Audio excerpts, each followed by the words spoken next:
За сайн байцгаана уу. Бүгдээрэнд нь энэ өдрийн мэндийг хүргэе. За өнөөдөр бүгдээрээ эрэгтэйчүүдийн төмсөгний хорт хавдар гэдэг өвчний талаар товчхон бөгөөд тодорхой ойлголттой болцгоё.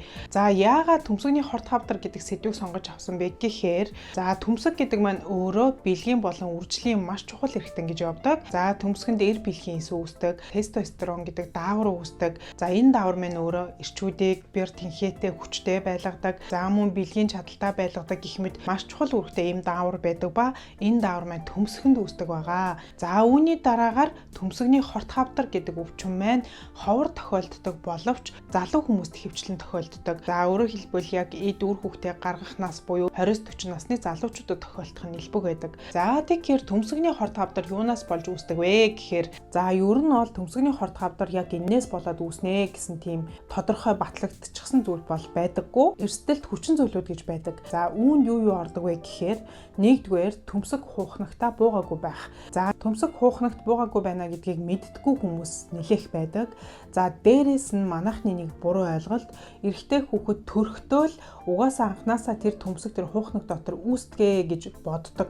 Тэгэхээр энэ төмсөг гэдэг эрэгтэн маань хэвлийн хүндийд хамгийн анх үүсдэг. Хэвлийн хүндийд үүсээд за жирэмсний сүүлийн 3 сард тухайн төмсөг хэвлийн хүндийгөөсөө тодорхой замыг туулаад хуухнагтаа буух ёстой байдаг. Өөрөөр хэлбэл хэвлийн хүндийгөөсөө явсаар байгаад одоо тэр уудан цар буюу хуухнаг дотор орж ирэх ёстой байдаг.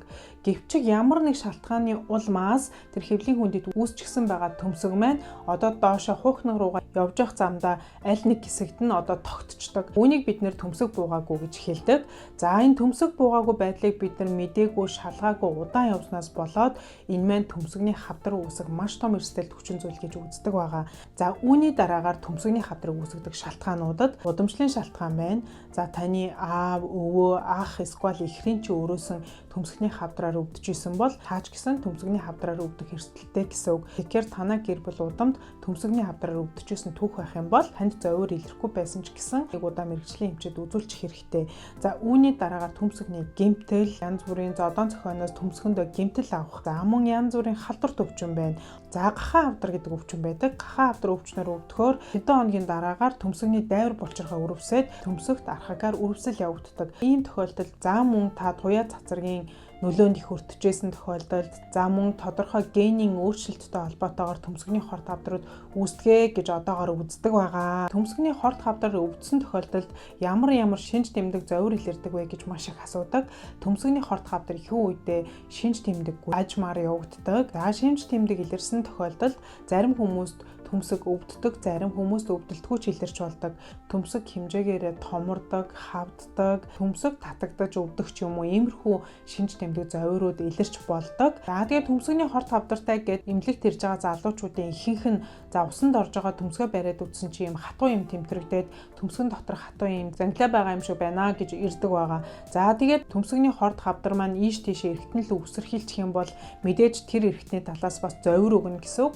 Одоо жишээ нь төмсөгний хорт хавдар хэвлийн хүндийн арын зайн тунгалгийн булчирхаанд их үсэрхийлэл өгдөг. За мөн уушиг руу их үсэрхийлэл өгдөг.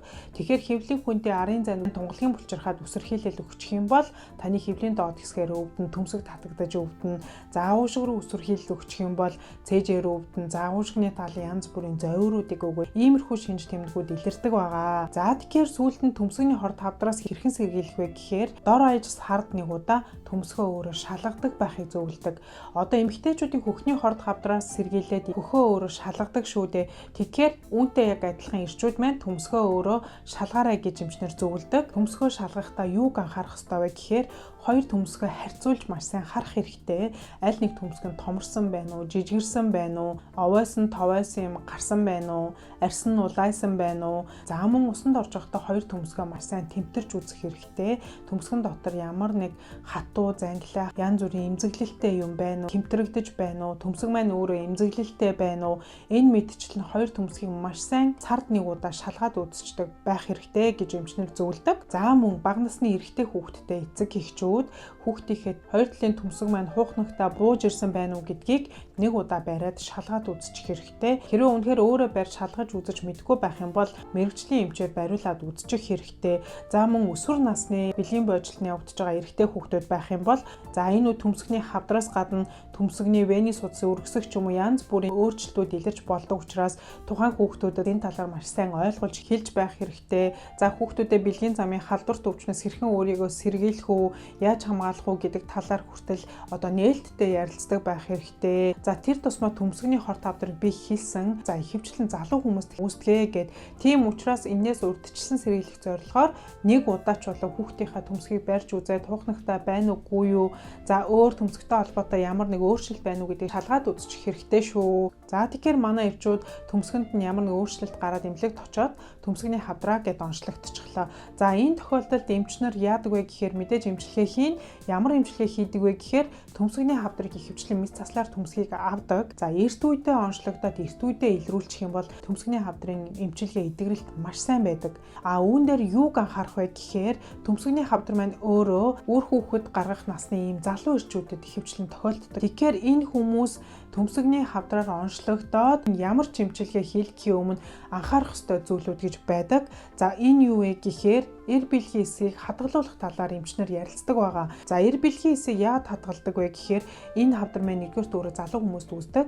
За хоёрдугаар тухайн хүн хүүхдгүй аль эсвэл дахиад хүүхдтэй болох бодолтой байж болно шүү дээ. Тэгэхээр эмчтэйгээ ярьж агаад эмчилгээнээс өмнө эр бэлгийн эсийг хадгалуулж болдог. Тэгэхээр манайхан нэг төмсгөө авахулчаар би ингээд үргүү болчих уу гэж асуугаад байдаг. За нэг төмсгөө мэсцлээр авахууллаа гэд үргүү болно гэсэн үг бол биш ээ. Мэдээж хоёр төмсгтэй хүнтэй харьцуулах юм бол бага зэрэг буурах шинж байдаг. За дээрэс нь төмсгийг мэс заслаар авсны дараа хим эмчилгээ хийлгэх шаардлагатай болох юм бол хим эмчилгээ гэдэг маань өөрөө бас нөлөөлж байдаг учраас хэдийгээр бид нар мэс заслаар ороод нэг төмсгөө л авахулж байгаа, нэг төмсг нь үлдэж байгаа боловч тухайн төмсгийг бид нар гаднаас харахад зүгээр хэрнээ үрийн сувгийн битүүрэл ч юм уу, нарийсэл ч юм уу иймэрхүү зүйл байсан тохиолдолд мэдээж бидний хүүхдтэй болох чадвар буурна гэсэн үг шүү дээ. Тийм болохоор төмсгний хавдраар онцлогдсон тохиолдолд эмчтэйгээ эр бэлгийн эсээ хадгалуулах талаар одоо ярилцах хэрэгтэй байх нэ. За тэгэхээр хэдүүлээ төмсгний хорт хавдар залуу хүмүүст их үүсдэг гэдгийг мэдж авлаа. За мөн төмсг хуухнагтаа буугаагүй тохиолдолд төмсгний хорт хавдар үүсэх өндөр эрсдэлтэй гэдгийг мэдж авсан. За тэгэхээр эрэгтэй хүүхдүүдтэй ээж аваад байх юм бол хоёр төмсг нь хуухнагтаа буусан байна уугүй юу гэдгийг тэмтэрч үзэх хэрэгтэй байх нь байна. Хэрвээ буугаагүй байх юм бол тэр төмсгийг хуухнагт буулгах мэс засал гэж хийдэг. Үүнийг бид нэр эрт мэдэж эрт хийлгэх тусмаа төмсгний хорт хавдраас сэргийлдэг байх нь байна шүү. За мөн дээрээс нь эрчүүд маань төмсгөө маш сайн ажиглаж авах хэрэгтэй. Ямар нэг байдлаар төмсгөндөө бэртэл гэмтэл авсан бол тэр дор нь хайж болохгүй. Эмнэлэгт нэг удаа үзүүлээд чеклүүлж байгаарэ. За төмсгөө үнэхээр өөрөө тэмтэрч барьж мэдгүй байгаа тохиолдолд урологийн нарийн мэрэгжлийн эмчид очоод нэг удаа үзүүлээрэй гэж зөвлөмөр байна. За тэгээд бүгдээрэнд амжилт хүсье. Баярлалаа.